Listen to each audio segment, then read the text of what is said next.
அருமையான தேவனுடைய பிள்ளைகளே, நம்முடைய தேவன் எடுப்பித்து கட்டுகிறவர் மாத்திரமல்ல, நம்முடைய வாழ்க்கையிலே உடைந்து போன பழுதான காரியங்களை அவர் சீர்படுத்துகிற தேவன்.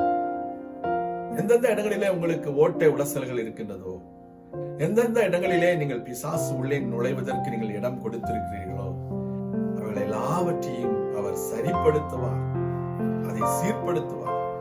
தொடர்ந்து செய்தியோடு இணைந்திருங்கள். கர்த்தர் உங்களை ஆசீர்வதிப்பாராக. ஆமென். முதலாவது, ஆண்டவர் எங்கள் அடிமைத்தனத்தில் எங்களை கைவிடவில்லை.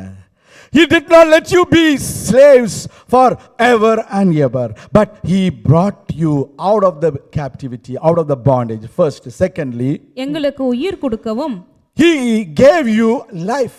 தமிழ்ல சொல்லப்படுது உயிர் கொடுக்கவும் என்று சொல்லி. ஆங்கிலத்தில் என்னப்படுது?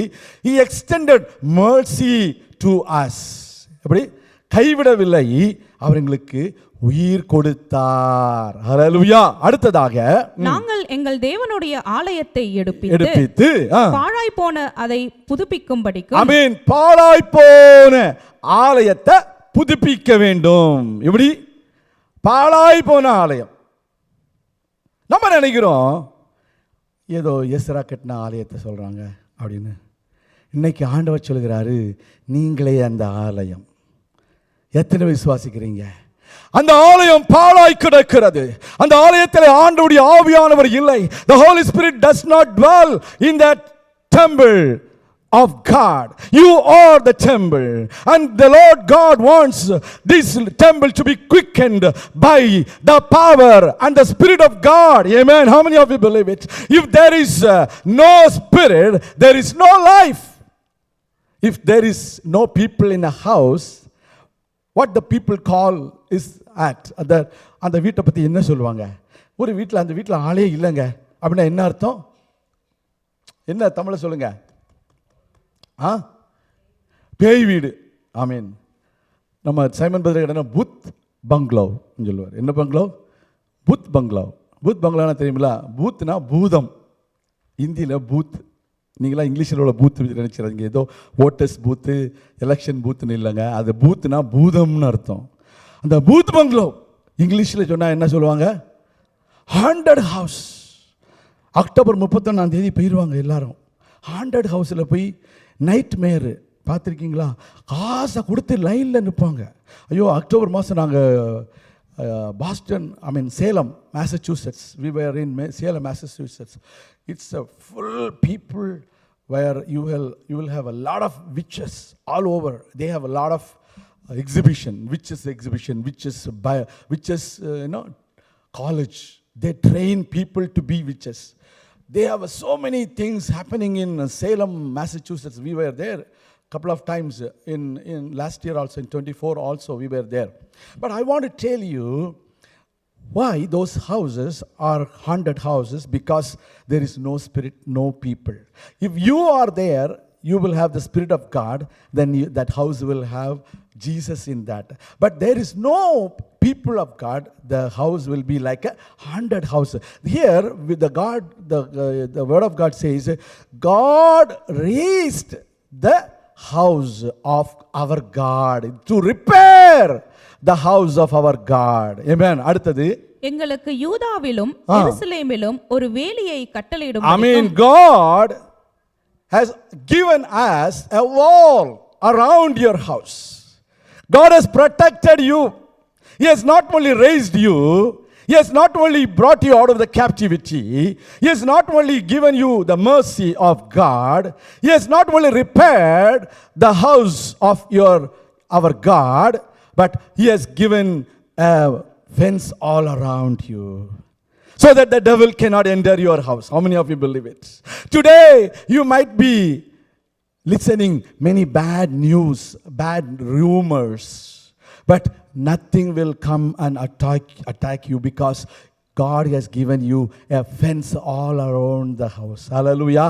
You see in the book of Job, chapter 1, Satan knew that God has put a hedge around Job's house. Amen. யோபுவையும் அவருடைய வீட்டையும் ஆண்டவர் என்ன செய்தாரு? வேலி அடைத்து காத்தார் என்று 1ஆம் அதிகாரத்தில் நம்ம வாசிக்கிறோம். கர்த்தருடைய பரிசுத்த நாமத்திற்கு ஸ்தோத்திரம் உண்டாவதாக. 10வது வசனம் ஃபர்ஸ்ட். நீர் அவனையும் அவன் வீட்டையும் அவனுக்கு உண்டான எல்லாவற்றையும் சுற்றி வேலி அடைக்கவில்லையோ? He knew that God has brought you out of the captivity. God has given you the mercy, and God has repaired your life, your family, your children. God has, shown more things for people of God, so that God will protect your life. Protecting means putting a hedge around you. Devil knows it. He knew everything what God is doing for you. But many times we do not know. We are all ignorant of what God has done in our life. கொஞ்சம் யோசித்து பாருங்க, கர்த்தர் நம்மளை எப்படி எழுப்பி கொண்டு வந்திருக்காரு. கொஞ்சம் யோசித்து பார்த்தீங்களா? நம்ம எப்படிலாம் இருந்திருப்போம், நம்ம எப்படி பாஸ் ஆகிருப்போமா, தோற்றுருப்போமா, அரியர் வச்சுருப்போமா, என்னெல்லாமோ வச்சுருந்துருப்போம், கையில் சிகரெட் வச்சுருந்துருப்போம். எல்லாத்தையும் ஆண்டவர் எடுத்துட்டார். ஹல்லேலூயா. ஒரு ஹல்லேலூயா சொல்லுவோமா? இன்றைக்கி ஆண்டவர் நம்மளை ஒரு நல்ல தேவனுடைய பிள்ளையாக இந்த ஆலயத்தை கொண்டு வந்திருக்காருனா நீங்களாம் உண்மையான பரிசுத்தவான்கள் என்பதில் சந்தேகமே இல்லை. ஹல்லேலூயா. There is no doubt that you are all God's children, godly people, those who have come to worship God in this Atlanta Tamil Church. Hallelujah. கரங்களை தட்டி ஒரு ஹல்லேலூயா சொல்லுவோமா? கர்த்தருடைய பிள்ளைகளை இந்த உலகத்தில் அதுதாங்க முக்கியம். That is the first thing. God will raise you up from the raise you up. Second, the word of God says He will repair its breaches. திறப்புகளை அடைப்பேன் என்று சொல்கிறார். முதலாவது raise you up. Secondly, He repairs or binds you up. ஆமாம், அதில் ஒரு சில translation அப்படி தான் போட்டிருக்குது. அதாவது உங்களுடைய காயங்களை கட்டுவார். கையில் அங்கங்கே உடஞ்சிருந்துன்னு வச்சுக்கோங்க, காயங்கள் இருக்குதுங்க, broken bruises, that's all repairs. But God wants to, thank you so much, God wants to repair its damages, its bruises or breaches. The word breaches means a gap in a wall or a barrier or a defense. Or there are times we have nice hedge around us, still there are breaches. The devil will go and tell God, you have put all the hedge around him, but he is not worthy. He is not reading the word of God. He is not praying. He is not going to the church on a regular basis. He is only a Sunday Christian. These are against the word of God. So these are the breaches. These are the damages. Hallelujah. எப்படி எல்லாம் நம்ம நல்ல பரிசுத்தவங்களாக இருக்கிறோமா? நம்முடைய வாழ்க்கையில் எதுவும் எந்த விதமான திறப்புகள் இல்லாமல் இருக்குதா? திறப்புகள்லாம் தெரியுமா? திறப்புகள் means openings, means the devil can get inside in any manner. Do we give room for the devil to come into our life? Do we give room for the devil to come into our house? Do we give room for the devil to come in and stay in our life? There are times we give room. These are the breaches. We say we are Christians, only Sunday Christians. Other days, different type of Christians. We give room for the demons to come inside and live in our life. These are the breaches. But the Lord God wants to cleanse you by the blood of the Lord Jesus Christ every day. Amen. Whenever you kneel down in the presence of God, you need to ask God, Lord, forgive me, cleanse me, close all the breaches, repair all the damages that I have made to myself. Hallelujah. நம்ம பேரை மற்றவங்க repair ஆகிட்டாங்கன்னு சொல்கிறாங்க, நம்ம பேரை நம்மளே சில repair ஆக்கிடுறோம். Hello இல்லையா? நம்ம ரிப்பேர் ஆக்குறோமா இல்லையா நம்ம பேரை? நீங்களாம் ரொம்ப நல்லவங்களாக தான் இருக்கீங்கப்பா. சே, நான் தான் நம்மளன்னு சொல்லிகிட்டே இருக்கிறேன். கத்துறது எனக்கு எப்போவுமே நான் சொல்கிற பழக்கம் கிடையாது. தான் ஒரு பிரச்சனையே. நான் ஒரு அகங்காரம் வந்துடக்கூடாது. எப்போவுமே நம்மன்னு தான் சொல்லுவேன். நான் நம்ம வீடு அப்படி தான் சொல்லுவேன். உங்களது நம்ம வீட்டுக்கு வாங்க அப்படி தான் சொல்லுவோம். இப்போ நம்ம வீட்டுனா எங்களுக்கு இருக்கா பங்குனா அவங்களுக்கு இருக்குது பங்கு, வாங்க அப்படின்னு சொல்லுவோம். ஒரு வழியாக சொல்லுங்கள். அதுதான் நம்ம பழக்கம் எப்போவுமே. Always I say V, I don't say I. this eye also we have to be broken. Hallelujah. So I want to tell you, He wants to repair all the damages what we have done to ourselves, to our family, to the name of the Lord. நம்ம சில வேளைகளில் பல விதமான உடைத்து எல்லாத்தையும் உடைத்து விடுகிறோம். கர்த்தருக்கு ஸ்தோத்திரம். இங்கிலீஷில் திறப்புகள் என்று தமிழில் போட்டுருக்கு. திறப்புகள் இங்கிலீஷில் breaches, openings, a broken or ruptured condition. It is written, it's a broken life. There are people whose life is very much broken. அவங்க வாழ்க்கையில் என்ன இருக்குது? விசுவாசின்னு சொல்லுவாங்க. என்ன சொல்லுவாங்க? They say they are believers, but they are worse than the unbelievers. There are times we need to be very careful. But the Lord God says, I will repair all your damages, what you have done against your life.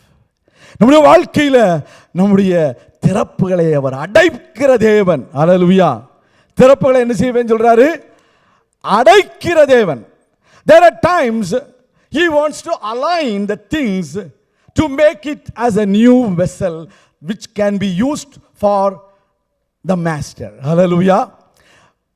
எஜமானுக்கு உபயோகமுள்ள ஒரு பாத்திரமாக, உடைந்த பாத்திரமாகிய உங்களை என்னை அவர் பயன்படுத்த விரும்புகிறார். ஒரு அல்லையா சொல்லுமா? சங்கீதக்காரன் தான் சொல்றான், உடைந்த பாத்திரம் நான், என்னை எல்லாரும் உதறி தள்ளிட்டாங்க, ஆனால் நீங்க என்ன எடுத்து வனைந்து பூரண பாத்திரமாக ஒரு பயனுள்ள பாத்திரமாக மாறினாங்க. எத்தனை பேருக்கு இது புரிஞ்சிருக்குதா உங்களுக்கெல்லாம்?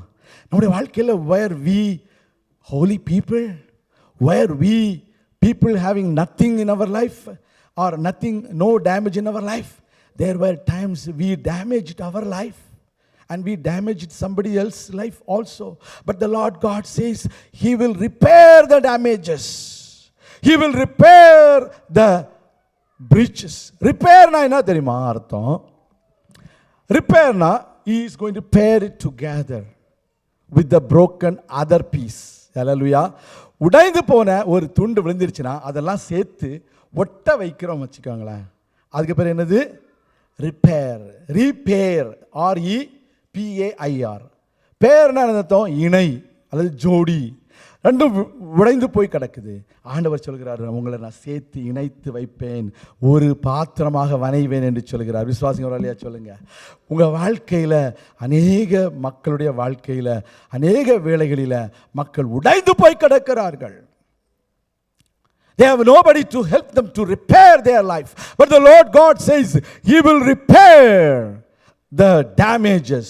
He will repair the breaches. You can see many examples from the Word of God. I can bring it. So in the particular chapter, the same stotram, Jesus. Hallelujah. Stotram. God wants to repair our life. There are times He wants to repair, but we don't want to repair it. We don't want to do it. We want to postpone it. But God wants to do it today. அவர் சொல்ற இந்த நாளில, அதாவது அந்த நாளில், the same day, it is written on that day. He doesn't want to postpone the repair for the next week. Because when you give room for 1 week, the repair, the damage will become more and more. How many of you believe it? Amen. That's why He says, on that day I will raise you up. On that day I will repair the damages. So today is the day that you need to repair your life. Hallelujah. You need to let God to repair your damages. Today is the day. It is not tomorrow. It is not next week. It is today. There are times we always say, next week பார்த்துக்கலாம், அடுத்த வாரம் பார்த்துக்கலாம். அடுத்த பிறந்த நாள் தொடங்கி நான் ஒழுங்காக பைபிள் படிப்பேன். எப்படி? அடுத்த பிறந்த நாள் தொடங்கி, இன்றைக்கு பிறந்த நாள் முடிஞ்சு 2 நாள் தான் ஆயிருக்கும். இப்போ பிறந்த நாள் முடிஞ்சு எத்தனை நாள் ஆயிருக்கும்? 2 நாள் தான் ஆயிருக்கும். ஆனால் நம்ம என்ன சொல்லுவோம்? 2 நாள் போயிடுச்சு, பரவாயில்ல, அடுத்த வருஷத்துலேருந்து தொடங்கிடுவோம். ஏங்க, இன்னைக்கு தான் நல்ல நாளுங்க. ஒரு அல்லையா சொல்லுங்க. நல்ல நாள் எங்கே போய் பார்க்கணும்? Where will you see the auspicious day? In the Bible. If you see in the Bible, every day it is written on this day. Annalile, on this day. Amen. So don't go and look in the calendar, which is the auspicious day. Look in the Bible, you will find the auspicious day. Right? Today, the Lord God says, let's all stand up on our feet. கர்த்தருடைய பிள்ளைகளை, நம்முடைய வாழ்க்கையை அவர் உடைந்து போன அந்த வாழ்க்கையை அவர் கட்டி, தம்பி உமது முகம் நோக்கி பார்த்தவர்கள். கர்த்தருடைய பிள்ளைகளே, தாவீதுடைய வாழ்க்கை உடைந்து போன ஒரு வாழ்க்கை. The life of David was broken because of many enemies. They don't want him to raise up. They don't want him to become the king. But the Lord God raised him to become the king. That is why he said in Psalm 34, anyone who looks on the face of the Lord, and their face became radiant. அவருடைய முகத்தை நோக்கி பார்த்தவங்களுடைய முகம் பிரகாசம் அடைந்தது. உமது முகம் நோக்கி பார்த்தவர்கள் வெட்கப்பட்டு போவதில்லை. உமது திருநாமம் அறிந்தவர்கள் கைவிடப்படுவதில்லை. உமது முகம் நோக்கி பார்த்தவர்கள் வெட்கப்பட்டு போவதில்லை. உமது திருநாமம் அறிந்தவர்கள் கைவிடப்படுவதில்லை. நம்பினோரை நீர் மறப்பதில்லை. உம்மை தேடி வந்தோரை வெறுப்பதில்லை. நம்பினோரை நீ மறப்பதில்லை. உம்மை தேடி வந்தோரை வெறுப்பதில்லை. உமது முகம் நோக்கி பார்த்தவர்கள் வெட்கப்பட்டு போவதில்லை. உமது திருநாமம் அறிந்தவர்கள் கைவிடப்படுவதில்லை. உடைந்த பாத்திரம் என்று நீர் எவரையும் தள்ளுவதில்லை. உடைந்த பாத்திரம் என்று நீர் எவரையும் தள்ளுவதில்லை. ஒன்றுக்கும் உதவாதோர் என்று நீர் எவரையும் சொல்லுவதில்லை. உங்களை ஒன்றுக்கு உதவாதவர் என்று சொல்லாத ஒரு தேவன், உங்களுடைய உடைந்த பாத்திரத்தை அருமையாக வரைகிற ஒரு தேவன். மகாராஜா எங்கள் நேசா, இரக்கத்தின் சிகரம் நீரே. மகாராஜா எங்கள் நேசா, இரக்கத்தின் சிகரம் நீரே. உமது முகம் நோக்கி பார்த்தவர்கள் வெட்கப்பட்டு போவதில்லை. உமது திருநாமம் அறிந்தவர்கள் கைவிடப்படுவதில்லை. ஏழைகளின் பலன் நீரே, எளியோரின் நம்பிக்கை நீரே. ஏழைகளின் பலன் நீரே, எளியோரின் நம்பிக்கை நீரே. இக்கட்டோவேதனை அறிந்து உதவிடும் தகப்பன் நீரே. இக்கட்டோவேதனை அறிந்து உதவிடும் தகப்பனும் நீரே. மகாராஜா எங்கள் நேசம், இரக்கத்தின் சிகரம் நீரே. மகாராஜா எங்கள் நேசம், இரக்கத்தின் சிகரம் நீரே. உமது முகம் நோக்கி பார்த்தவர்கள் வெட்கப்பட்டு போவதில்லை. உமது திருநாமம் அறிந்தவர்கள் கைவிடப்படுவதில்லை. நம்பினோரை நீர் மறப்பதில்லை. உம்மை தேடி வந்தோரை வெறுப்பதில்லை. நம்பினோரை நீர் மறப்பதில்லை. உம்மை தேடி வந்தோரை வெறுப்பதில்லை. நம்பினோரை நீர் மறப்பதில்லை. உம்மை தேடி வந்தோரை வெறுப்பதில்லை. ஆமென். அவரை தேடி வந்த மக்களை ஒரு நாளும் அவர் வெறுக்காத ஒரு தேவன். இந்த உலகத்தில் உங்களுடைய வாழ்க்கையில் உங்களை எழுத்து கட்ட வேண்டும் என்று விரும்புகிறார். The Lord wants to raise you up from the place where you are lying down. It might be a spiritual place, it may be a spiritual life, it may be a physical life, it may be a material life, it may be a financial life. Wherever you are, the Lord God wants to raise you up. உங்களுடைய பொருளாதார நிலைமையில, விழுந்து கிடக்கிற நிலைமையில உங்களை எழுத்து கட்டுகிற ஒரு தேவன். நீங்கள் நோய்வாய்ப்பட்டு பலவீனத்தோடு படுக்கையில் இருக்கிற வேளையில உங்களை எழுப்பி கட்டுகிற தேவன் அவர். உங்களை எடுத்து கட்டுகிற தேவன் அவர். உங்களை எடுத்து கட்டுகிற தேவன். உங்க வாழ்க்கையில் ஒரு அற்புதத்தை செய்கிற தேவன். வியாதி படுக்கையில் இருக்கிற, ஆஸ்பத்திரியில் இருக்கிற யாராக இருந்தாலும் உங்கள் வாழ்க்கையில் ஒரு அற்புதத்தை அவர் செய்ய வல்லவர். உங்களை விடுதலையாக்குகிற வல்லவர். உங்கள் வாழ்க்கையில சீர்படுத்துகிற வல்லவர். உடைந்து போன, பாழாய் போன உங்கள் வாழ்க்கையில பிசாசு நுழையாதபடிக்கு, பிசாசு ஆக்கிரமிக்க முடியாதபடிக்கு, பிசாசுடைய கிரியைகள் உங்கள் வாழ்க்கையில வந்து ஏறாதபடிக்கு உங்களை அவர் சீர்படுத்துகிறவர். உங்கள் பழுதாய் கிடக்கிற உங்கள் வாழ்க்கையை அவர் சரிப்படுத்துகிற தேவன். கர்த்தருடைய பிள்ளைகளே, நீங்கள் கவலைப்படாதீங்க. உங்க வாழ்க்கையில ஒரு ஆண்டவர் இருக்கிறார். நீங்கள் தாவீதின் கூடாரத்தில் இருக்கீங்கன்னா கர்த்தர் உங்களை எடுத்து கட்டுவார்.